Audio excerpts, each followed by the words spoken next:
Welcome to my channel GS with Isha. आज हम पढ़ेंगे, अभी मैंने लास्ट वीडियो जो अपलोड करी है उसमें मैंने पढ़ाया था तुगलक डायनेस्टी, जो कि बहुत बड़ी वीडियो बनी है क्योंकि कंटेंट बहुत ज़्यादा था पढ़ाने के लिए। वो हर एक एग्ज़ाम के लिए इंपॉर्टेंट है और आपकी बेसिक नॉलेज के लिए भी बहुत ज़्यादा इंपॉर्टेंट है। वो चाहे आप स्टेट पीएससी के एग्ज़ाम के पे तैयारी कर रहे हो, यूपीएससी के तैयारी कर रहे हो, एसएससी के एग्ज़ाम के लिए, उसमें हर एक चीज़ मैंने point two point story, context, architecture, art, culture, religion, उनका एडमिनिस्ट्रेशन, हर एक चीज़ मैंने डीपली बताया है। उसमें तो कुछ भी नहीं छूटा है। स्टिल मेरी नज़र में अगर कुछ छूटा होगा तो लास्ट में हम ऑब्वियसली एग्जाम के हिसाब से जो पॉइंट टू पॉइंट कीवर्ड्स हम पढ़ते हैं वो हम डेफिनेटली करेंगे। ठीक है, दिल्ली सल्तनत की अगर हम बात करें, सैयद डायनेस्टी नेक्स्ट आती है। किसके बाद? फर्स्ट आती है हमारी मामलुक डायनेस्टी, देन आती है खिलजी डायनेस्टी। खिलजी डायनेस्टी के बाद हमारी आती है तुगलक डायनेस्टी और तुगलक के बाद आती है सैयद डायनेस्टी, जिसके बारे में पढ़ेंगे। और लास्ट होगी हमारी लोधी डायनेस्टी। डन। तो ये आपको याद रखना पड़ेगा, क्रोनोलॉजिकल ऑर्डर में बहुत इंपॉर्टेंट है। तो 1414 से लेके 1451 एडी तक का सैयद डायनेस्टी का रूल होता है। Syed dynasty was founded by Khizr Khan. तो खिजिर खान फाउंड करते हैं इन द ईयर 1414 में। The dynasty was ruled by several rulers and lasted for a term, मतलब 37 ईयर्स तक ही रूल करते हैं। खिजिर खान जो कि फॉर्मर गवर्नर होते हैं मुल्तान के, ठीक है, फॉर्मर गवर्नर होते हैं मुल्तान के, खिजिर खान फाउंड करते हैं सैयद डायनेस्टी। कब? 1414 में। ये आपको ध्यान रखना कि फाउंडर कौन है? खिजिर खान फाउंडर है। The dynasty superseded Tughlaq dynasty. तो ये बहुत अच्छे तरीके से तुगलक डायनेस्टी को सुपरसीड करते हैं, यानी कि उनकी जगह अपने आप को गद्दी पे बिठाते हैं। And ruled for 37 years from 1414 से लेके 1451 तक। It was ranked the fourth dynasty of the Delhi Saltanat and was replaced by Lodhi dynasty. इन्होंने रिप्लेस किया तुगलक डायनेस्टी को। अब इनको कौन रिप्लेस करेगा? लोधी डायनेस्टी। रिप्लेस मतलब इनकी जगह कोई और आएगा। The rulers of the Sayyid dynasty claim करते हैं डिसेंट, यानी कि किसके पूर्वज है? From the prophet Muhammad. जो कि प्रॉफिट मोहम्मद है ये इनके डिसेंट, यानी कि इनके पूर्वज रहे हैं, ये ऐसा क्लेम करते हैं। थ्रू हिज डॉटर, जो कि इनकी डॉटर होती है Fatima, and son in law Ali, ये क्लेम करते हैं supported by Tarikh Mubarak Shahi, written by Yahya Sirhindi. तो ये बात किसकी कर रहे हैं सपोर्ट करने की? कि तारिक मुबारक शाही जो है ये रिटर्न किसके द्वारा लिखी गई है? ये लिखी गई है यहाँ सर हिंदी के द्वारा। ठीक है, अब बात करेंगे फ्रॉम 14 से लेके 1451 तक। तो दे जो इनका रीज़न होता है, the country for 37 years this dynasty was founded by Khizr Khan who served as a governor of Multan. जो फिरोज शाह तुगलक के टाइम पे मुल्तान के गवर्नर होते हैं, वो इस्टेब्लिश करते हैं सैयद डायनेस्टी को, जिनका नाम है खिजिर खान। ठीक है, with the death of Mubarak Shah. तो मुबारक शाह जो लास्ट होते हैं तुगलक डायनेस्टी के, उनकी डेथ के बाद जो second ruler of the dynasty आते हैं, डिक्लाइन करते हैं सैयद डायनेस्टी को। सॉरी, मुबारक शाह इसी के होते हैं रूलर, क्योंकि वो वहाँ पे मोहम्मद शाह थे। ठीक है, अगर मैं वो फिर से समझा देती हूँ, जो फिरोज शाह तुगलक के टाइम पे जो वहाँ के मुल्तान के जो गवर्नर होते हैं, क्योंकि मुल्तान पे कब्जा करते हैं, ये अपने अंदर लेते हैं, तो वहाँ के जो गवर्नर होते हैं खिजिर खान, ये क्या करते हैं, ये सैयद डायनेस्टी को इस्टेब्लिश करते हैं फिरोज शाह तुगलक की डेथ के बाद। क्योंकि उसके इनके बाद हमने देखा कि कोई भी रूलर जो है इतना वीक नहीं होता और स्ट्रांग नहीं होता, जो अपना एरिया वो बचा नहीं पाए थे, और इनका जो एरिया है बहुत ज़्यादा टुकड़ों में टूट चुका था और सबने अपने आप को इंडिपेंडेंट घोषित कर दिया था फिरोज शाह तुगलक की डेथ के बाद। तो खिजिर खान भी उनमें से एक हैं जो कि मुल्तान के गवर्नर रहे थे, और उन्होंने ही सैयद डायनेस्टी को इस्टेब्लिश किया था। और अब ये बोल रहे हैं कि मोहम्मद मुबारक शाह भी एक रूलर रहे हैं सैयद डायनेस्टी के, सेकंड रूलर बोल सकते हो। इनके बाद जो है सैयद डायनेस्टी का डिक्लाइन हो गया था। मोहम्मद शाह और अलाउद्दीन आलम शाह वर वीक मोनार्क। ये काफ़ी वीक मोनार्क थे। मोनार्क्स का मतलब मैं बहुत बार समझा चुकी हूँ, मुझे नहीं लगता दोबारा समझाने की ज़रूरत है।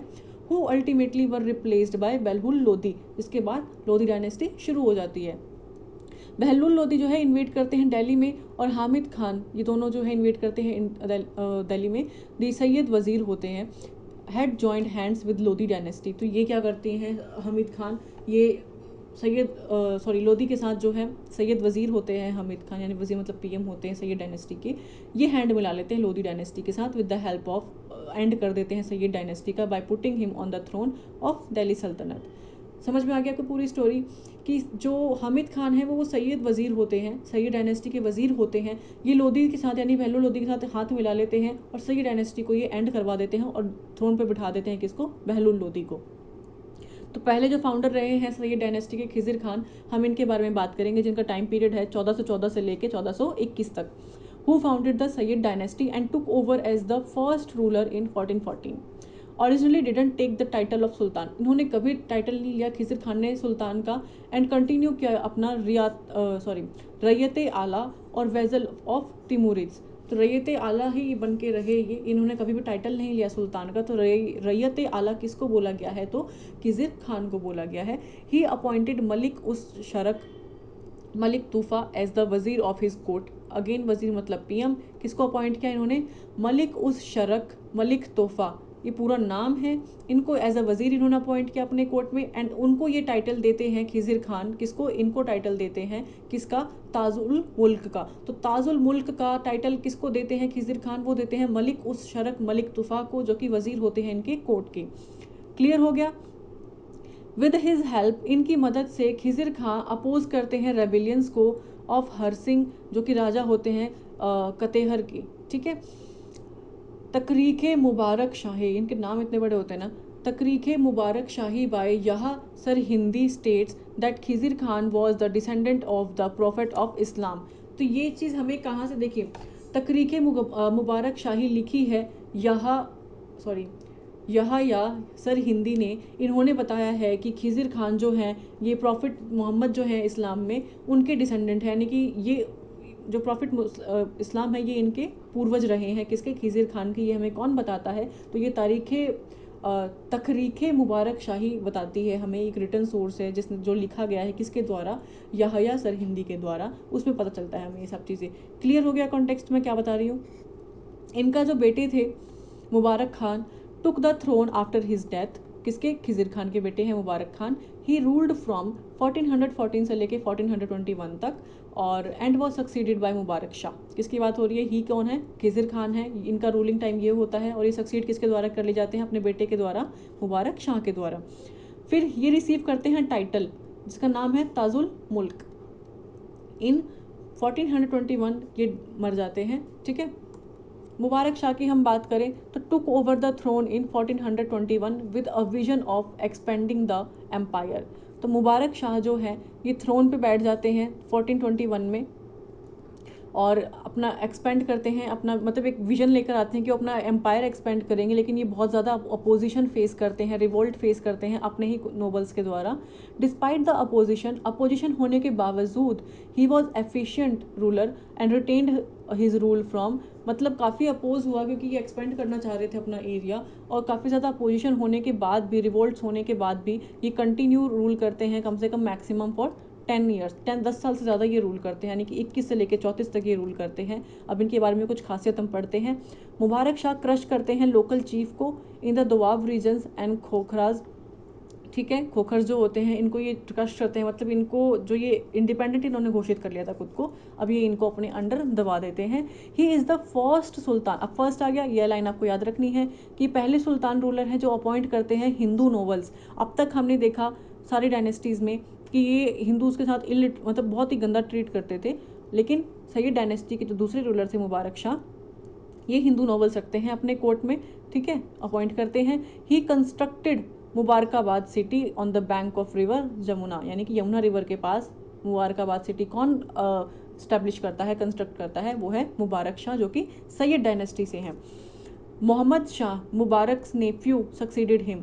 अब मुबारक शाह को कौन सक्सीड करता है, इनको सक्सीड करते हैं मोहम्मद शाह, जो कि इनके भतीजे होते हैं, किसके, मुबारक शाह के।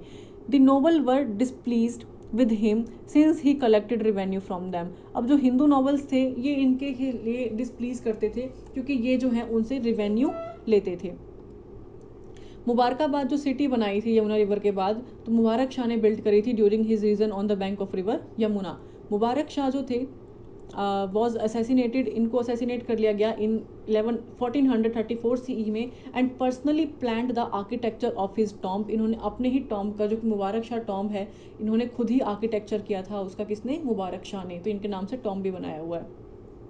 इनके जो वॉर कैंपेन्स थे और सेवरल सेटबैक्स थे in 1443 one of the annoyed former minister Sarwar ul Mulk, तो ये इनके काफ़ी अनॉयड फॉर्मर मिनिस्टर माने गए हैं जिनका नाम था सरवार उल मुल्क, प्लॉट करते हैं टू किल हिम, ये इनको मारने की, यानी कि मुबारक शाह को मारने का प्लान करते हैं with the help of other Hindu courtiers. जो नॉवेल्स हिंदू जो हिंदू नॉवेल्स इन्होंने अपने कोर्ट में बिठाए थे किसने, मुबारक शाह ने, वो इन्हीं के मिनिस्टर के साथ जिसका नाम था सरवार उल मुल्क, इनके साथ प्लान करते हैं मुबारक शाह को मारने का। ही वॉज द ब्रूटली, बहुत गंदे तरीके से, बहुत बुरी तरीके से इनको असैसिनेट किया गया जब ये प्रिपेयर हो रहे थे अपनी प्रेयर करने के लिए।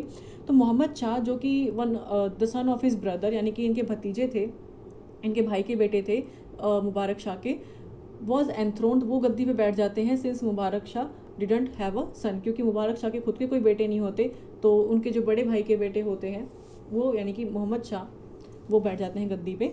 He gave himself the name, तो कौन अपने आप को नाम देता है, मुइज़ुद्दीन मुबारक शाह। तो मुबारक शाह जो है अपने आप को टाइटल, अपने आप को एक नाम देते हैं मुइज़ुद्दीन मुबारक शाह, और इशू करते हैं कॉइन इन हिज हॉनर, अपने ऑनर में ये कॉइन इशू करते हैं और अपने खुद का नाम रखते हैं मुइज़ुद्दीन मुबारक शाह।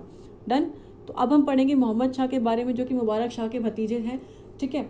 आफ्टर मुबारक शाह असैसिनेशन, अब मुबारक शाह का असैसिनेशन कैसे हुआ था कि ये प्रेयर के लिए अपने आप को प्रिपेयर कर रहे थे, पूजा करने के लिए, जो इनका नमाज होता है उसके लिए अपने आप को प्रिपेयर कर रहे थे, तब इनका असैसिनेशन होता है। And the throne went to the hands of Mubarak Shah, जो कि नेफ्यू हैं मोहम्मद शाह के। डन। मतलब मोहम्मद शाह इनके भतीजे हैं। ही रूल्ड फ्रॉम 1434 से लेके 1445 तक, यानी कि ज़्यादा टाइम, ये भी अच्छा खासा टाइम पीरियड जो है ये रूल कर लेते हैं, 11 साल का। Rebellions and civil unrest continue रहते हैं, विद्रोह और जो लोग हैं वो नाखुश रहते हैं, वो कंटिन्यू ही रहते हैं इन लोगों से, प्रिवेल करते हैं during his reign, and matter of the empire starting getting more confusing. तो इसकी वजह से जो इनका एम्पायर है और कन्फ्यूज हो गया। ही defeated the ruler of Malwa, कौन, मोहम्मद शाह मालवा के रूलर को डिफीट करते हैं with the help of Bahlul Lodi the governor of Lahore. Bahlul Lodi को डिफीट कर देते हैं, किस, देखिए, he defeat the Malwa ruler, Malwa के रूलर को डिफीट करते हैं बहलुल लोदी के हेल्प से, जो कि गवर्नर होते हैं लाहौर के। तो बहलुल लोदी कहाँ के गवर्नर होते हैं, सैयद डायनेस्टी के टाइम पे लाहौर के गवर्नर होते हैं। अब बहलुल लोदी बहुत इंपॉर्टेंट पर्सनैलिटी है क्योंकि यही बैठेंगे अब नेक्स्ट गद्दी पे, ठीक है, जो कि लोदी डायनेस्टी को स्टैब्लिश करेंगे। He conferred Bahlul Lodi with the title, अब जब बहलुल लोदी ने इनकी हेल्प करी मालवा को हराने में महमूद शाह की, तो महमूद शाह जो है या मोहम्मद शाह बोल सकते हैं हम, इन्होंने बहलुल लोदी को टाइटल दिया खाने खनन का। तो खाने खनन टाइटल किसको दिया गया, बहलुल लोदी को, किसके द्वारा दिया गया, मोहम्मद शाह के द्वारा। For help in defeating ruler the Malwa, Malwa के रूलर को डिफीट करने में हेल्प करी थी, इसलिए इनको खाने खनन की उपाधि दी गई। लेटर अलाउद्दीन शाह सक्सीड ही इनको कर लेते हैं, किसको, मोहम्मद शाह को। Muhammad Shah has been considered a weak ruler of the Sayyid dynasty, काफ़ी वीक रूलर माने गए हैं सैयद डायनेस्टी के, and a lot of mismanagement किया है इन्होंने, मेड हिम अनपॉपुलर। डन। इतनी थोड़ी बहुत तो इंग्लिश आप हिंदी मीडियम वालों को भी आ ही रही होगी ना समझ में। ही लॉस्ट द ट्रस्ट, क्योंकि इस वजह से ना वीडियो बहुत लंबी हो रही है, चलिए फिर भी मैं कर रही हूँ, ठीक है। ही लॉस्ट द ट्रस्ट, ये लॉस्ट कर लेते हैं सारा trust, support of the novels, एक तो ये हिंदू नॉवेल्स रखते हैं, ठीक है, उसके बाद भी इनको काफ़ी ज़्यादा वो मिलता है। As he was an inefficient ruler who misuse his power and authority wanting to have a pleasurable life in was extremely lethargic. कहने का मतलब ये है कि ये लोगों का सपोर्ट और ट्रस्ट नहीं पा पाए, काफ़ी मिसयूज़ किया अपने पावर और अथॉरिटी का, तो इसकी वजह से लोग इनको पसंद नहीं करते थे, ठीक है। He couldn't control and check the internal rebellion, इन्होंने कभी भी ध्यान नहीं दिया कि कुछ इंटरनल अपने ही राज्य में जो है रेबल्स यानी कि विद्रोह बन रहे हैं, तो उन पर इन्होंने कभी फोकस नहीं किया, specially among the novels of the court, जो इनके नॉवेल्स थे कोर्ट में, वो भी आपस में मतलब उनका भी विद्रोह निकल रहा था इनके खिलाफ। इवेंचुअली इनकी जो अथॉरिटी है रूल करने की was just a meagre area around 30 miles तक ही इनका एरिया रह गया था, while the rest of the Saltanat was ruled by the nobles. अब नॉवेल्स जो इन्होंने अपने कोर्ट में रखे वो पूरे एरिया पे रूल कर रहे थे और ये सिर्फ 30 माइल तक रूल कर पाए। His death in 1444 led the succession of his son Alam Shah, ठीक है, इनके बेटे आलम शाह आ जाते हैं। फिर आते हैं अलाउद्दीन शाह, कब, 1445 से लेके 57 तक। अब ये क्या करते हैं, जो आलम शाह थे like Mohammad Shah, Alam Shah was also an incapable ruler, तो ये भी इनकैपेबल रूलर थे। He spent his entire life in Badaun, a place he thoroughly loved as a visitor, ये वहीं पे अपना सारा टाइम बिताते थे क्योंकि खैरात में ही एक तरीके से इनको जो है सत्ता मिल गई थी। और the advantage of his weakness and lack of control in central authority got Bahlul Lodi, अब बहलुल लोदी जो कि लाहौर के गवर्नर थे, इन्होंने देखा कि इसको कोई इंटरेस्ट ही नहीं है यार अपनी सत्ता संभालने में, सल्तनत संभालने में, और इतना वीक रूलर है और कहीं भी इसका कंट्रोल नहीं है, तो ये इसका फ़ायदा उठाता है लोदी। और जो कि गवर्नर होते हैं लाहौर और सरहिंद का, ये गैदर करते हैं strength and take control over the Delhi in 1447 by replacing Alam Shah.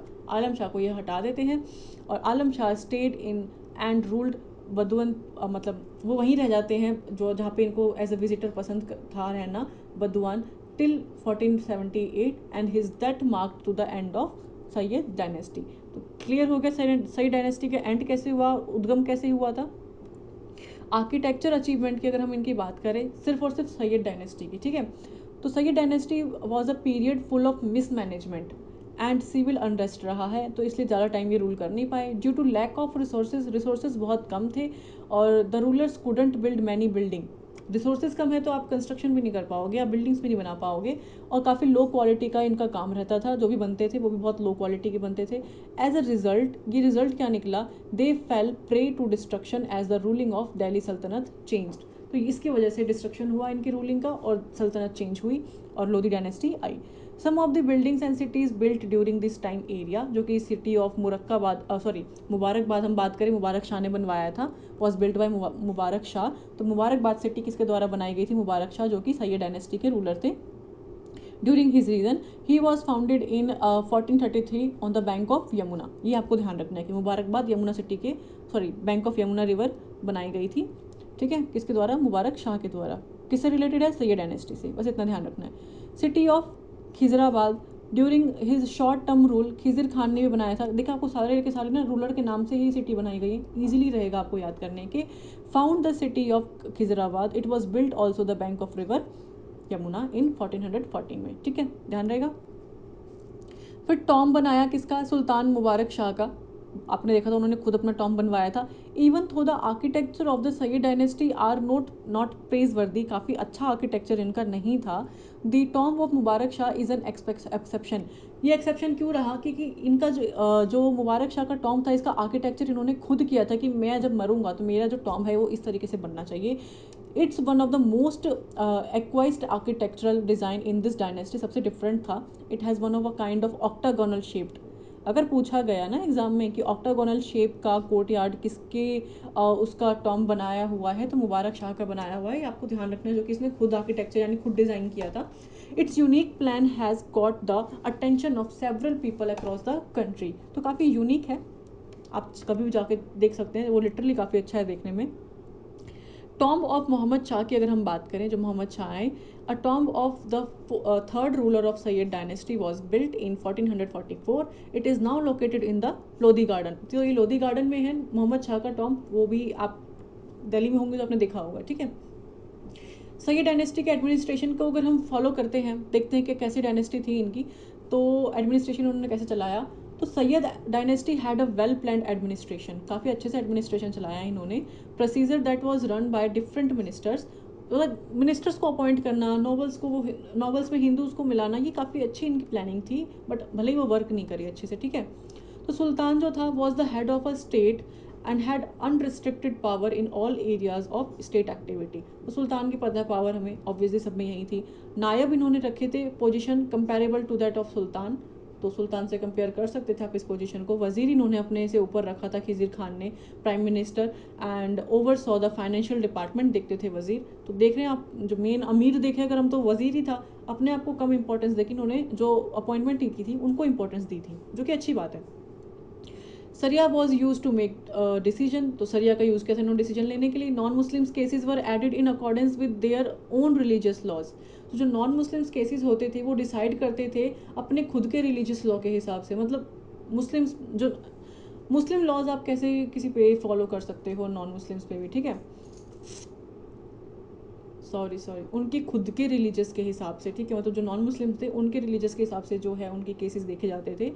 Governor in charge, मुझे बहुत देर हो गई ना बोलते बोलते, क्योंकि मैंने अभी इससे पहले तुगलक डायनेस्टी कंप्लीट करवाई है और जस्ट आफ्टर मैं फिर से ये वीडियो बना रही हूँ, ठीक है, तो इसलिए मुझे थोड़ा बोल के इशू हो रहा है। गवर्नर जो है इन चार्ज थे ऑफ लार्जर और मोर इम्पॉर्टेंट प्रोविंसेस के, बिल्डेड ग्रेटर पावर। जो गवर्नर थे उनके पास काफ़ी अच्छी पावर थी, काफ़ी लार्जर और इम्पॉर्टेंट प्रोविंसेस उनके अंडर दिए गए थे। जो चार्ज था उनके पास था। The entire empire was divided into several large and small tracts of land called iqtas. इक्ता सिस्टम आया था, मैंने आपको बताया था। तो सारे जो एम्पायर है वो लार्ज और स्मॉल ट्रैक्ट्स पे डिवाइड थे, मतलब लैंड को डिवाइड करना इक्तास में, तो वो इक्तास बोले जाते थे, छोटे छोटे रीजन या आप कुछ भी बोल सकते हो इक्तास को। Reason for decline the Sayyid dynasty, most important है। सल्तनत ड्यूरिंग मुबारक शाह और Muhammad Shah was plagued by internal revolt.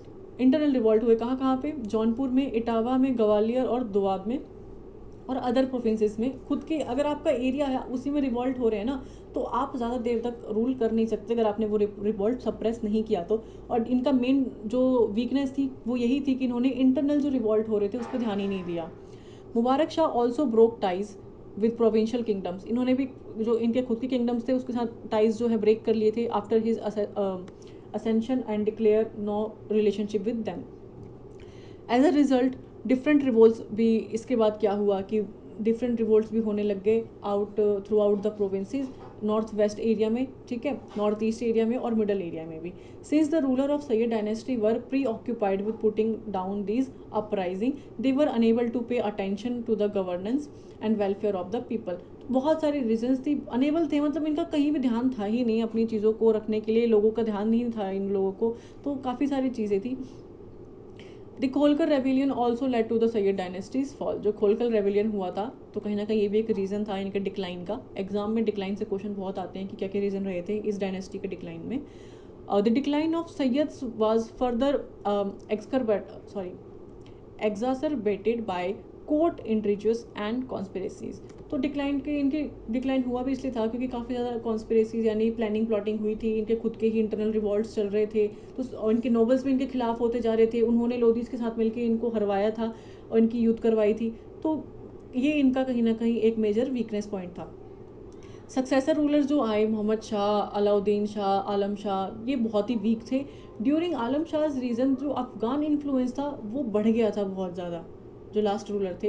And Bahlul Lodi ने इसका फ़ायदा उठाया, became the ruler of whole Punjab के रूलर बन गए। कौन? बहलुल लोदी। अब तक के लाहौर में ही थे, ठीक है। बहलुल लोदी इन्वेट करते हैं दिल्ली में, और जो हामिद खान होते हैं, द सैयद वज़ीर होते हैं जो हामिद खान, वो इनकी हेल्प करते हैं लोदी की कि ये सैयद डायनेस्टी को एंड कर दे by putting him on the throne of Delhi Saltanat. आगे स्टोरी समझ।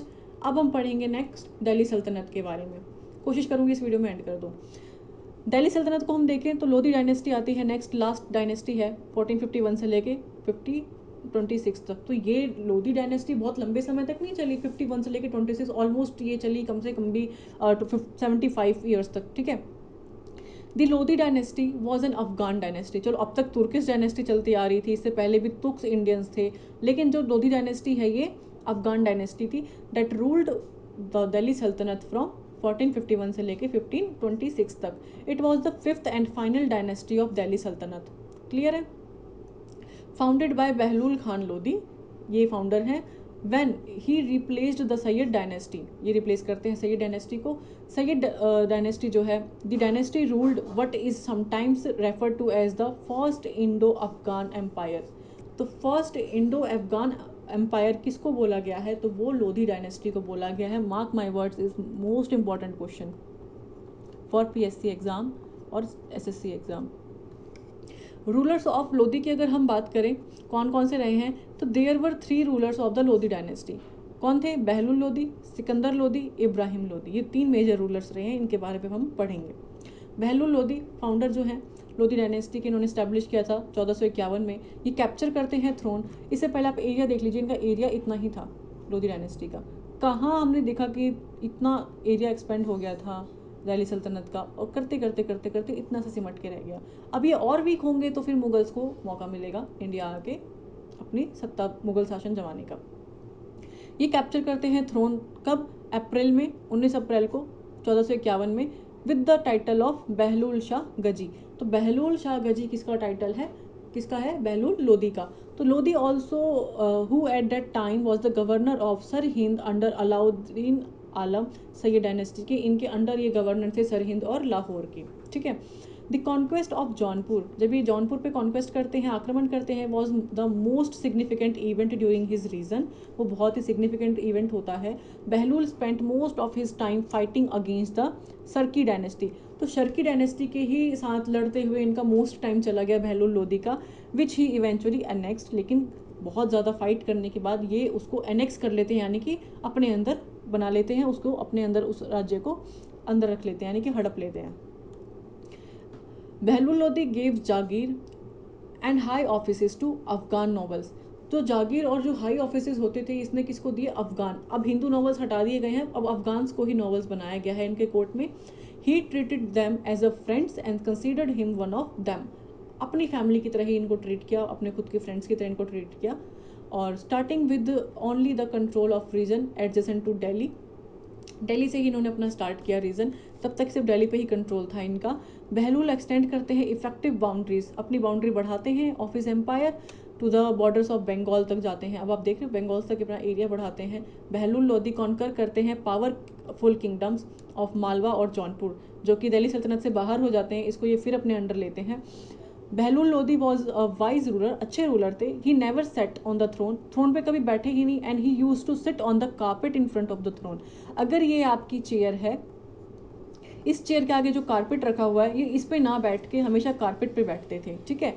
विद हिज नॉवेल्स, अपने नॉवेल्स के साथ, to gain their recognition and support, उनका सपोर्ट और एक फैमिली वाला एनवायरनमेंट उनको देने के लिए, कि ताकि वो उनको सपोर्ट करें। क्योंकि अब तक हम देखते आए हैं कि नॉवेल्स में से ही किसी ने सत्ता गिराई है इनकी, बाहर के रूलर्स के साथ मिलके। तो मैक्सिमम रूल ऑफ दिल्ली सल्तनत रहा है इनका 38 ईयर्स का। He died at the age of 80 years, 80 साल की उम्र में ये मर जाते हैं। तो सिकंदर लोदी नेक्स्ट रूलर आते हैं। सिकंदर लोदी, जो कि हुज रियल नेम वॉज निज़ाम खान। तो निज़ाम खान किसका नाम है? सिकंदर लोदी का। क्वेश्चन एग्जाम में आ चुका है। रोज द थ्रोन ऑफ दिल्ली कब? 1489 में।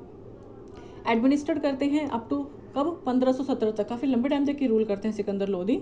ही was the second ruler of Lodi dynasty. Sikandar Lodi was the child of first Lodi king Bahlul Lodi, ठीक है, बहलुल लोदी के बेटे होते हैं ये।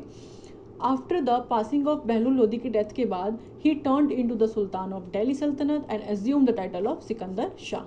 सिकंदर लोदी का रियल नेम होता है निज़ाम खान, और ये टाइटल लेते हैं सिकंदर शाह का। ये तीनों नाम आपको ध्यान हो गए, ठीक है। ही फाउंडेड आगरा, ये आगरा फाउंड करते हैं। डन। ये बहुत इंपॉर्टेंट है कि आगरा किसने फाउंड किया है? सिकंदर लोदी ने 1504 में। एंड बिल्ड करते हैं मस्जिद, मस्जिद बनाते हैं वहाँ पे। ही रिलोकेट करते हैं, यानी कि रिलोकेट अगेन, कैपिटल बनाते हैं दिल्ली से आगरा में। किसने किया? सिकंदर लोदी ने। आपको हर एक का नाम ध्यान रखना, कैपिटल किसने कहाँ से कहाँ चेंज किया। बैक टू दिल्ली, फिर दिल्ली से दौलताबाद, फिर दौलताबाद से दिल्ली, फिर अब दिल्ली से Agra. He was a supporter of trade and commerce, ये ट्रेड और कॉमर्स के सपोर्ट करते थे। He was a renowned poet who wrote under the pen name Gulrukh. ये एक काफ़ी अच्छे पोइट थे, और किस पेन से लिखते थे? पेन का नाम क्या था? गुलरुख इनके पेन का नाम था, जिससे ये काफ़ी अच्छी चीज़ें लिखा करते थे। He was also a pattern of learning and had a Sanskrit medical works translated into Persian. तो काफ़ी पढ़ने का इनको शौक था, और काफ़ी संस्कृत वर्क्स इन्होंने मेडिकल के बारे में किए हैं, और उसको ट्रांसलेट किया है इनटू पर्शियन लैंग्वेज में। तो संस्कृत से पर्शियन काफ़ी सारी चीज़ें इन्होंने, मतलब मेन तो था इनका वही ना, मेडिसिन से रिलेटेड और कुछ भी नॉलेज से रिलेटेड चीज़ों को इन्होंने ट्रांसलेट करवाया था। As a result he was able to instil vigour and discipline in the administration. बहुत डिसिप्लिन एडमिनिस्ट्रेशन रखा है लोदी डायनेस्टी में। इनके जो मोस्ट नोटेबल अचीवमेंट रही है ना सिकंदर लोदी की, was the conquest and annexation of Bihar. अब बिहार का अब तक जिक्र नहीं हुआ था, लेकिन ये करते हैं बिहार को एनेक्स, और उसको लेते हैं अपने अंदर में। Sikandar Lodi gain control of Bihar, Bihar का सारा कंट्रोल इनके अंदर आता है, और फाउंड करते हैं modern city of Agra in 1504, and the capital बनाते हैं उसको 1504 में। फाउंड करते हैं 1504 में, लेकिन कैपिटल बनाते हैं 1506 में। कब से? दिल्ली से आगरा ये कैपिटल बनाते हैं। मैंने यहाँ पे ये कंप्लीट करवाया आपको, ये रहा, दिल्ली टू आगरा ये कैपिटल शिफ्ट करते हैं। सिकंदर लोदी सेटअप करते हैं a well organized spy system. Spy system का पहले भी जिक्र हुआ है, आप बताएंगे किस हमने डायनेस्टी में पढ़ा था। सिकंदर लोदी डेवलप करते हैं एग्रीकल्चर एंड इंडस्ट्री, ठीक है, एंड इंट्रोड्यूस अ गजे सिकंदरी, एक मेजरमेंट यूनिट होता है 30 इंच का। देखिए ये क्या करते हैं, ये पहले डेवलप करते हैं इंडस्ट्री और एग्रीकल्चर को, बहुत इसको सपोर्ट करते हैं। और उसके लिए कि क्या इंट्रोड्यूस करते हैं? गजे सिकंदरी, यानी गज। गज समझ रहे? अब गज से आपको याद आएगा कि कुछ मेजर करने की चीज़ होगी, ठीक है। तो मेजरमेंट यूनिट होता था 30 इंच का, 30 इंच का एक मेजरमेंट यूनिट होता था गज ए सिकंदरी। किसने लॉन्च किया था? सिकंदर लोदी ने। सिकंदर शाह इंजॉयड शहनाई तो ये शहनाई जो एक इंस्ट्रूमेंट है, अगर एग्जाम में पूछ लिया गया आर्ट और आर्किटेक्चर्स में, तो ये आता है आर्ट में कि शहनाई जो एक इंस्ट्रूमेंट है वो कौन एंजॉय करता था, किसका फेवरेट था, तो सिकंदर शाह का था, यानी सिकंदर लोदी का। During his reign Lahjati Sikandar Shahi a work of music was created. अब मैं इसके आगे कितने भी स्टार बना दूँ ना वो कम पड़ जाएंगे इस लाइन के आगे। ये पूरी तीनों की तीनों ही लाइन जो है बहुत इंपॉर्टेंट है कि सिकंदर शाह जो है शहनाई म्यूज़िक बहुत इंजॉय करते थे, और इनके रीज़न में ही लहाजती सिकंदर शाही जो है एक वर्क बनाया गया था, म्यूज़िक वर्क है जो कि क्रिएट किया गया था। ठीक है, सिकंदर नाम है, आपको बहुत इजीली याद रहेगा। Sikandar Lodi was a poet, हमने पढ़ लिया। कंपोज करी हैं बहुत सारी पोएम पर्शियन लैंग्वेज में विद द पेन, जिस पेन का नाम था गुलरुखी। ठीक है, temple of Mathura was destroyed by the Sikandar Lodi. तो जो मथुरा का टेम्पल है वो किसने डिस्ट्रॉय किया, सिकंदर लोदी ने। He was a Muslim and destroyed many temples of Hindu, Muslim थे, इन्होंने हिंदू टेम्पल्स बहुत डिस्ट्रॉय किए। इनके एडमिनिस्ट्रेशन की हम बात करेंगे, लोदी डायनेस्टी की। और स्ट्रिक्ट आई, मतलब ये किसकी एडमिनिस्ट्रेशन की बात हो रही है, सिकंदर लोदी की। स्ट्रिक्ट आई थी इनके टेम्पररी गवर्नर्स पे और उनके काम पे। ठीक है, क्योंकि बहुत डिसिप्लिन पर्सन थे ये, स्ट्रिक्टली वॉच करते थे गवर्नर्स पे, नॉवल्स पे, different uncivilised component of state. Like Balban, he generally maintain the dignity of his office. Balban भी बहुत ऐसे स्ट्रिक्ट डिसिप्लिन वाले थे, वो भी अपने एक डिग्निटी मेंटेन करते थे कि कोई इनसे ऊंची आवाज़ में बात ना करे, कोई इनके खिलाफ ना बोले। And didn't mix so openly with the individual, ज़्यादा किसी के साथ खुलते नहीं थे। अगर आप एक राजा हो, आप किसी के साथ ज़्यादा फ्रैंक होगे तो कहीं ना कहीं आप अपना वो ओहदा मिस कर दोगे, और वो आपसे बहुत ज़्यादा फ्रैंक होके कहते हैं तू तड़क वाली लैंग्वेज, उल्टा बोल देना, हंसी मजाक करना, वो चीज़ें इसको बर्दाश्त नहीं थी, और ये वो चीज़ कभी करता भी नहीं था। वो एक गैप ये मेंटेन रखता था। He never allotted any high post to a man of low birth, यानी कि कास्ट सिस्टम, बाइस्ड सिस्टम था यहाँ पे कास्ट को लेके। लो बर्थ जो होते थे उनको ये कभी भी, उस इंसान को ये कोई भी हाई पोस्ट नहीं अलॉट करते थे। The interest of the poor was altogether cared for, तो लोग जो गरीब लोग थे उनका केयर करते थे ये। For the progress of exchange के को प्रोग्रेस करने के लिए डिफरेंट न्यू रोड्स बनाई थी इन्होंने, ताकि चीज़ों का आना जाना हो सके। And each effort was made to keep them free from cheats and burglars, तो हर एफर्ट्स पे उन्होंने ध्यान रखा कि कहीं पे भी कोई फ्रॉड ना हो, करप्शन ना हो, चीट ना करे कोई, और काफ़ी अच्छे से उन्होंने काम किया। तो सिकंदर लोदी का अगर एरिया में क्वेश्चन में ये आया कि इनका जो एडमिनिस्ट्रेशन था वो करप्टेड था, नहीं था। सिकंदर लोदी ऑर्गेनाइज करते हैं और कंट्रोल करते हैं entire system of his kingdom पे with a proper arrangement and administration. अब इनकी रिलीजियस पॉलिसी देखते हैं। Sikandar Lodi didn't believe in all religion, सारे रिलीजन्स में इनका बिलीव नहीं था। ये एनकरेज कर देते हिंदू को कि फॉलो करें इस्लाम, एंड फॉर दिस रीज़न ये यूटिलाइज करते थे बोथ, तलवार भी और कैश भी। पैसे से मान जाओ, पैसे से नहीं मानोगे तो भाई हम तलवार का यूज़ करेंगे, लेकिन आपको हिंदू से इस्लाम में कन्वर्ट होना पड़ेगा। ठीक है, ये इनकी एक रिलीजियस पॉलिसी थी, कहीं से भी रिलीजियस टॉलरेंट नहीं थे ये। Because of his religious enthusiasm Sikandar Lodi as Aurangzeb couldn't sustain much, तो औरंगजेब की भी तो यही रिलीजियस पॉलिसी थी, हिंदू उसको ये पसंद नहीं करते थे, टॉलरेंस ही नहीं था रिलीजियस को लेके बिल्कुल भी। तो इसलिए इन दोनों का जो टाइम पीरियड था वो काफ़ी अच्छा सस्टेन नहीं चला, सिर्फ एक रिलीजियस पॉलिसी की वजह से। और जिनका एडमिनिस्ट्रेशन था तो इसमें इनके काफ़ी ज़्यादा एनिमीज़ बन गए।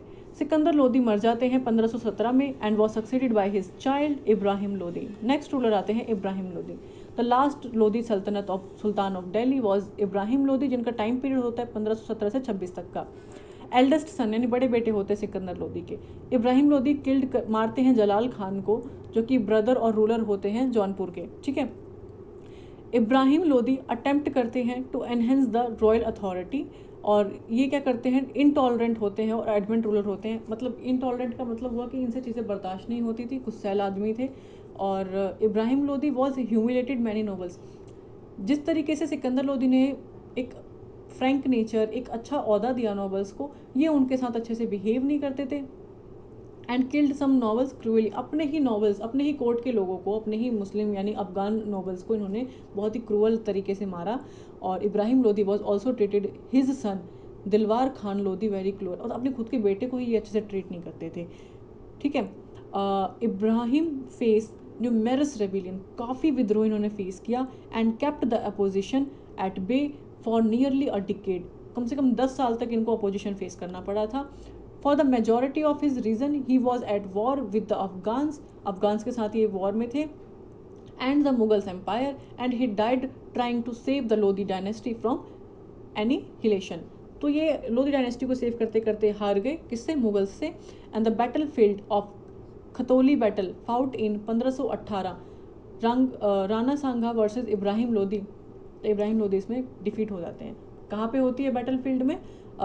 खतौली बैटल में ये हारे जाते हैं। कौन? इब्राहिम लोधी। किसके साथ? राणा सांगा के साथ। बाबर इन्वेड करते हैं इंडिया में, आक्रमण करते हैं और डिफीट करते हैं इब्राहिम लोधी को। कब? इन the battle of first Panipat. First battle of Panipat किसके बीच में होता है? आपको ध्यान होगा, लोधी डायनेस्टी और बाबर के बीच में, यानी मुगल का स्टार्ट होता है यहाँ से। तो ये होता है 21 अप्रैल 1526। ये डेट आपको याद रखनी, एग्जैक्ट डेट पूछी जाती है एग्जाम में, तो आपको ध्यान रखना है। तो फर्स्ट बैटल ऑफ पानीपत के बारे में अगर हम थोड़ा सा पढ़ेंगे, ज़्यादा नहीं। बाबर रिसीव करते हैं an invitation from the governor of Punjab. अब देखो ना कि लोधी डायनेस्टी चल रही है, बाबर एकदम से कैसे बीच में आ गए? तो इनको इनवाइट करते हैं पंजाब के गवर्नर, जिनको हम जानते हैं एज ए दौलत खां लोधी। तो ये इनको इनवाइट करते हैं बाबर को रिप्लेस करने के लिए, लोधी को। किसको? कौन से लोधी को? इब्राहिम लोधी को रिप्लेस करने के लिए। Later Babur came to India and defeat करते हैं लोधी को in the battle of Panipat, first battle of Panipat, जो कि होती है 21 अप्रैल 1526 में। The battle between them is known as the first battle of Panipat. On the battle field Babur defeat and killed कर मार देते हैं इब्राहिम लोधी को। With the defeat of Ibrahim Lodhi the Delhi Sultanate was ended. यहाँ दिल्ली सल्तनत खत्म हो जाती है, फाइनली एंड हो गया दिल्ली सल्तनत का। अभी तक हमने हर डायनेस्टी, हर रूलर का एडमिनिस्ट्रेशन, इकोनॉमिक, रिलीजियस पॉलिसी देखी। अब हम लोधी डायनेस्टी की देखते हैं, ठीक है। तो इनकी इकोनॉमी का क्या कारण था डिक्लाइन होने का लोधी डायनेस्टी के? तो Sikandar Lodhi is historically known as a true fanatical Sunni ruler. ये सुन्नी रूलर थे, ठीक है। Who destroyed Indian temples. कौन? सिकंदर लोधी, जो कि मथुरा में था, और नागपोर्ट को ये डिस्ट्रॉय करते हैं। अगर क्वेश्चन में आया कि इंडिया, मथुरा में जो इंडियन टेम्पल था वो किसने डिस्ट्रॉय किया था, तो वो सिकंदर लोधी ने किया था। तो he imposed jizya on Hindus to demonstrate Islam superiority, ठीक है। He introduce 32 digit of Gaze Sikandari. 30 inch का था, 32 डिजिट्स थे गज ए सिकंदरी नाम का। और which assisted farmers in major their cultivated field. तो इससे जो फार्मर्स हैं अपना फील्ड यानी अपना एरिया गज के हिसाब से माप लेते थे। 1504 में, इसमें से इस स्लाइड की एक लाइन इंपॉर्टेंट है, अगर मिस करोगे तो वो आपकी मिस्टेक है। 1504 में ये आगरा फाउंड करते हैं। 1506 में ये आगरा को अपनी कैपिटल बनाते हैं और वहाँ पे अपना टॉम्ब और बिल्डिंग बनाते हैं, ठीक है। He was instrumental in facilitating imports and export, growing economy. करते ही क्या थे वो लोधी डायनेस्टी में कि मतलब रोड बनाई ना उन्होंने कि ताकि हम अपनी इकोनॉमी को चला सके, इंपोर्ट एक्सपोर्ट का काम बाय रोड हम कर सकें। Farmers are being exempted from food grain taxes. तो जो फूड टैक्सेस लगाए जाते थे, क्रॉप टैक्सेस लगाए जाते थे, उससे इनको फ्री कर दिया गया था। तो ये इंपॉर्टेंट पॉइंट है जब तक हमने डिस्कस नहीं किया।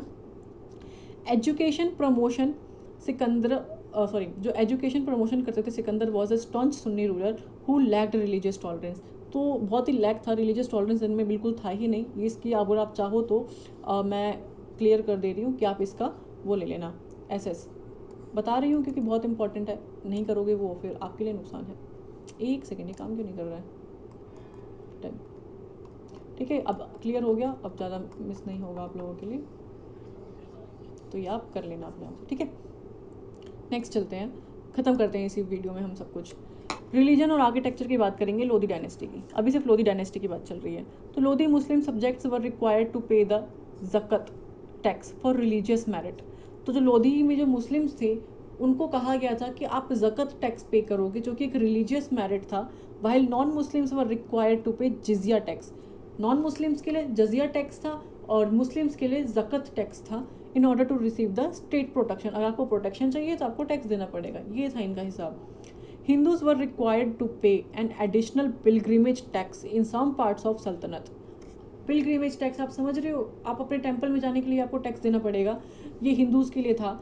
Nonetheless, several Hindus officer worked in the Saltanat revenue administration. तो इनके एडमिनिस्ट्रेशन में भी काफ़ी हिंदू ऑफिसर्स थे।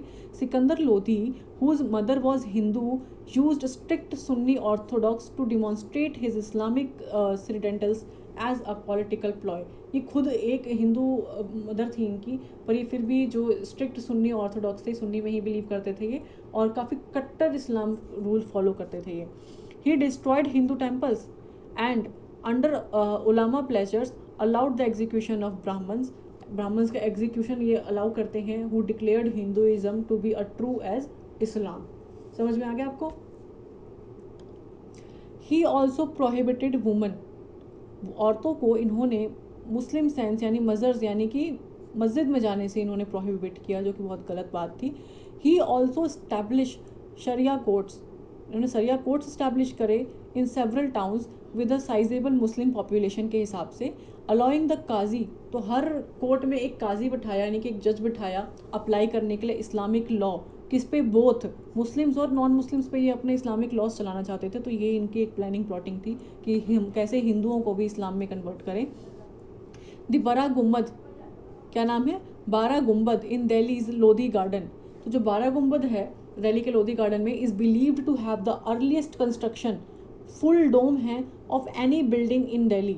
समझ में आ गया? दिल्ली का सबसे पहला कंस्ट्रक्शन अगर हुआ है पूरा डोम की, हम फुल डोम की बात करें तो वो 12 गुम्बद है जो दिल्ली में लोधी गार्डन में है। Having been built in 1419 CE most likely by Sikandar Lodhi. ठीक है। दिस शीश गुम्बद लोधी डायनेस्टी का टॉम्ब है, बिल्ट बिटवीन, ये टाइम पीरियड है, शीश गुम्बद भी लोधी डायनेस्टी से रिलेट करता है, कोई ध्यान रखना है। सिकंदर लोधी कंस्ट्रक्टेड द राजों की बाओली स्टेपवेल इन, कहाँ पे? 1516 में। हमने ख़त्म कर लिया पूरा। अब हमें पढ़ना है दिल्ली सल्तनत के बारे में।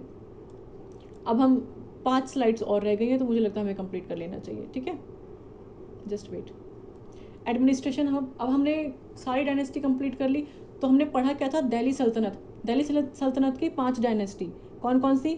मामलुक या स्लेव, देन आती है खिलजी डायनेस्टी, फिर आती है तुगलक, सैयद और Lodhi.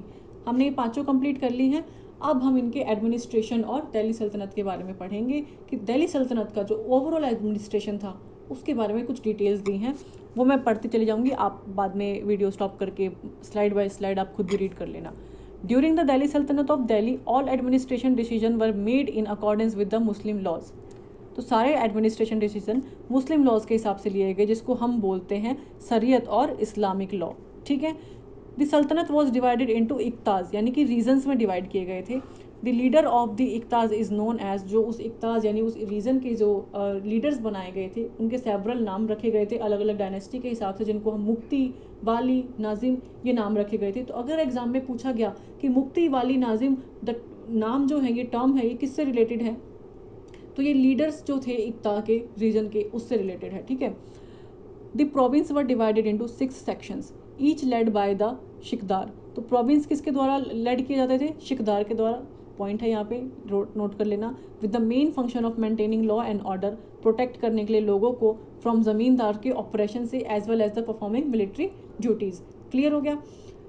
This 6 were further subdivided into parganas, each with its own set of officials. Done?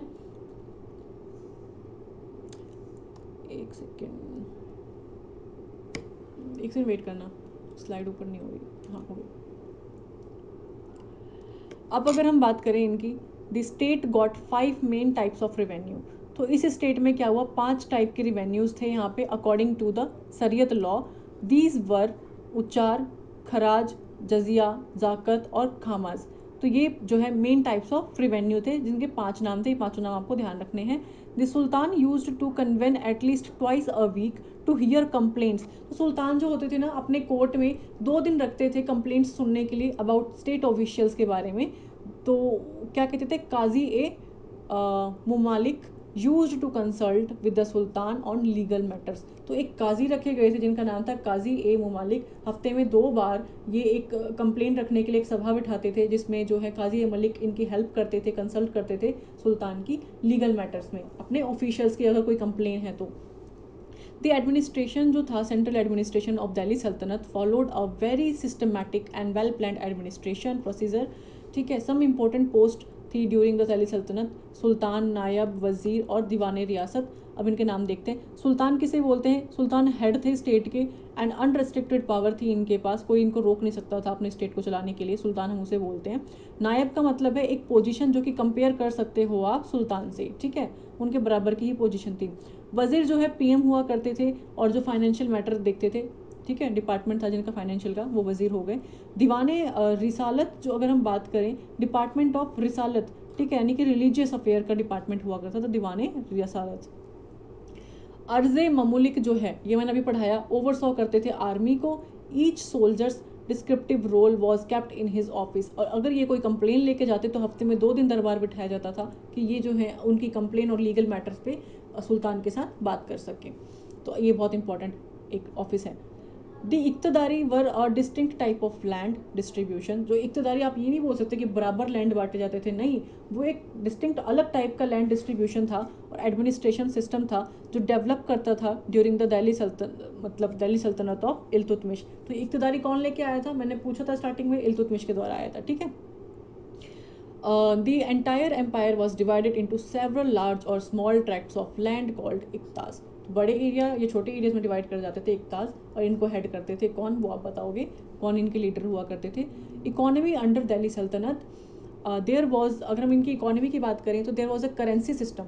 हमने देखा सिल्वर टाका, फिर कॉपर, फिर ब्रोंज, ये सब लेकर आए थे। आपको ध्यान रखना कि सिल्वर टाका का डिक्लाइन कब हुआ था, ग्लोबली जो एक गिरावट आई थी पूरे वर्ल्ड में सिल्वर की, वो कब आई थी, किस रूलर के टाइम पे, कमेंट में बताना है, ये नहीं कि सिर्फ वीडियो देख के आपको चले जाना है। Roads were constructed to connect Delhi, Lahore and Sonargaon in Bengal को कनेक्ट करने के लिए रोड्स बनाई गई थी, ये इनका इकोनॉमिक एक स्टेप था। A communication system also emerged with a postal relay. हमने पढ़ा था पोस्टल सिस्टम बनाया था, किस राजा ने बनाया था ये बताओगे आप। तो postal relay system credited with horse rider carrying the post, यानी कि हॉर्स पे बैठ के संदेश भेजे जाते थे राजाओं के पास, एक पोस्टल सिस्टम था। New industries such as metal work, paper making, textile were developed in Delhi, Lahore, Multan और लखनौती। तो इंडस्ट्रीज बनाई गई किस किस की, मेटल वर्क की, पेपर मेकिंग की और टेक्सटाइल की। Textile trade was conducted with China, हमने देखा था। West Asia where horse, ivory and spices were substituted for textiles. Then the state का जो मेन सोर्स ऑफ रिवेन्यू, पैसा कहाँ से आता था, was land revenue known as kharaj. तो खराज एक लैंड रिवेन्यू था जो कि मेन सोर्स ऑफ रिवेन्यू था। This refer to all non Muslim tax, ये कहाँ से आता था, सारे नॉन मुस्लिम टैक्स से इंक्लूडिंग जजिया।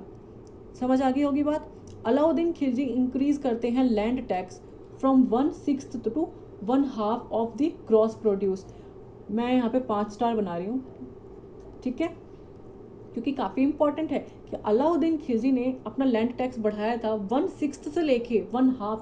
आप सोच रहे हो आप 1/6 टैक्स ले रहे हो, किसान पे कोई प्रेशर नहीं है, लेकिन आप यार उनकी खेती का पूरा आधा हिस्सा मांग रहे हो, वो कैसे देंगे। तो जो उनका पूरा प्रोड्यूस होता था उसका आधा हिस्सा मांगते थे कौन, Alauddin Khilji. This was a type of capitation tax impose on Hindu, सिर्फ हिंदूज के लिए सारे टैक्स लगाए गए थे। ज़ाकत जिसकी जिक्र मैंने अभी किया, is the name given to the tax collected from wealthy Muslims. जो अमीर लोग थे उनके लिए ज़ाकत हुआ करता था और नॉन मुस्लिम्स के लिए जजिया। लेकिन वो नॉन मुस्लिम्स के लिए जो जजिया था वो कोई अमीर गरीब नहीं, वो सबको देना पड़ेगा in order to assist poor Muslims. तो पुअर मुस्लिम्स को रिलीफ देने के लिए सिर्फ जाकत टैक्स जो है इन्होंने अमीर मुस्लिम्स पे लगाए, नोन एज खामाज, खाम्स और गनीना। आपको ध्यान रखना है कि किसके बोलते थे हम, गनीना और खामस पुअर लोगों को, ठीक है। During this time the cotton textile and silk industries flourish. Cotton और सिल्क की इंडस्ट्री यहाँ पे ग्रो कर रही थी। During the reign of Delhi Sultanate paper making technology बढ़ी, हमने देखा था क्योंकि कॉइन्स की प्रॉब्लम आ गई थी।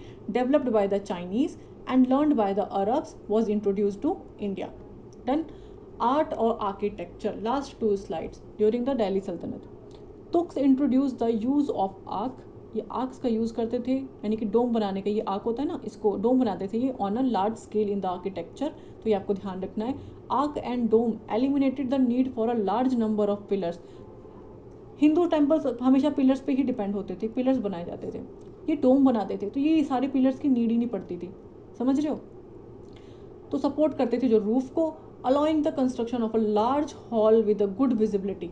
बहुत बड़ा डोम बना के ये एक हॉल बनाते थे और इसमें काफ़ी सब कुछ आप देख सकते हो खड़े होके। और दे कंबाइंड क्या, जियोमेट्रिकल और फ्लोरल डिज़ाइन बनाते थे विद पैनल्स ऑफ इंस्क्रिप्शन। तो उस पर लिखते भी थे कंटेनिंग कुरानिक वर्सेस, यानी कुरान में जो मंत्र हैं वो लिखते थे, वो डिज़ाइन बना बना के ज्योमेट्रिकल शेप में। The combination of these decorative elements was known as arabesque. अगर पूछा गया कि ये जो टर्म है अरबेसिक क्यों, ये किससे रिलेटेड है, तो ये एक कंबाइंड ज्योमेट्रिकल फ्लोरल डिज़ाइन बनाते थे, इस्लाम से रिलेटेड है, आपको पहले तो ये ध्यान रखना है। ठीक है, इनके आर्किटेक्चर से रिलेटेड है। इसमें कुरानिक वर्सेस लिखे जाते थे, इसमें फ्लोरल डिज़ाइन थे, इसमें ज्योमेट्रिकल शेप की डिज़ाइंस बनाए जाते थे, आर्क्स और डोम्स बनाए जाते थे। तो ये सारा जो है एक मिक्सचर है किसका, अरेबिक का, आपको ये ध्यान रखना है। Qutub Minar was built by Qutbuddin Aibak and completed by Iltutmish. It is a 73-meter high tower which was built by the memory of Sufi Sant Qutbuddin Aibak. Last slide. The Qutub Minar complex includes the Quwwat ul Islam mosque, तो वहाँ पर Kuwait ul इस्लाम भी है जो कि 7 metre लंबा है, iron pillar से बना हुआ है। इल्तुतमिश का जो टॉम है वो है इनका, और अलाई दरवाज़ा और अलाई मीनार ये सब इनके टाइम की आर्किटेक्चर है। अलाउद्दीन खिलजी कंस्ट्रक्ट करते हैं new fort and the imperial township of Siri, ठीक है। ही बिल्ट द महल हज़र सतन, सतुन बोल सकते हो, महल हज़र सतुन कौन बनाता है, द पैलेस ऑफ 1000 पिलर्स का पैलेस होता है, और ये कौन बनवाता है, अलाउद्दीन खिलजी। अलाउद्दीन खिलजी बनवाते हैं हौज़ ए इलाही, वाटर टैंक बनवाते हैं। जमत खाना एक मस्जिद बनवाते हैं at the Dargah of Nizamuddin Auliya in Siri Delhi. तो ये सारी चीज़ें आपको ध्यान रखनी है, अलाउद्दीन खिलजी ने ये सब कुछ बनवाया है, मैंने ब्लू से हाईलाइट कर दी हैं सारी चीज़ें। और लोधी गार्डन की बात करें जो दिल्ली में है, is one of the finest example of Indo Islamic architecture. Delhi के काफ़ी लोग वहाँ जाते हैं, फ़ोटो शूट्स करवाते हैं और प्री वेडिंग शूट्स करवाते हैं, क्योंकि वहाँ का आर्किटेक्चर ही बहुत डिफरेंट है। कंटेन करता है the tomb of Sikandar Lodhi, ठीक है, और किसका, शीशा गुंबद और 12 गुंबद, ये सब चीज़ें कहाँ हैं, ये लोधी गार्डन में है। तो एंड होता है दिल्ली सल्तनत का। बहुत डीप, बहुत ही ज़्यादा डिटेल में सब कुछ करवाया है मैंने, आपके लिए इम्पॉर्टेंट है आप इसको खुद के नोट्स बनाना। मैं पीडीएफ प्रोवाइड ही नहीं कराने वाली हूँ, स्क्रीनशॉट लोगे आप ही की मेमोरी फुल होगी, आप कभी ज़िंदगी में नहीं पढ़ोगे। नोट्स बनाओगे, खुद के नोट्स जब डेली बेसिस पे कलेक्ट होंगे ना, आपको ये दिखेंगे, अरे यार मेरे पास इतना सब कुछ है रिवाइज करने के लिए, आप फिर खुद ही प्रेशर में आके पढ़ोगे। और नोट्स पीडीएफ का क्या है, ये एक छोटी सी फाइल में सिमट के रह जाएगा, आपको लगेगा अरे यार छोटी सी फाइल कर लेंगे, लेकिन उसमें पता है आपको पेजेस कितने जुड़ जाते हैं। अभी जो मैंने पढ़ाया है ये कम से कम 3-4 घंटे का, जो मेरा दिल्ली सल्तनत कंप्लीट हुआ है 5 घंटे का, तो ये काफ़ी, आप सोच रहे हो बहुत लंबी स्लाइड्स है, बनाने में बहुत मेहनत लगती है, हमारा पूरा पूरा दिन चला जाता है एक टॉपिक को बनाने में, फाइंड करने में कंटेंट को। आपको सारा कंटेंट अगर एक जगह मिल रहा है तो आपके लिए अच्छा है, बेटर होगा, अच्छे से पढ़ाई करें। और आज के लिए इतना ही, इसके बाद हम करेंगे विजयनगर एम्पायर, भक्ति मूवमेंट, और जितने भी छोटे छोटे रीजनल मूवमेंट्स चले थे, लास्ट में हम करेंगे मुगल एम्पायर। ठीक है, आज के लिए इतना ही, थैंक यू सो मच।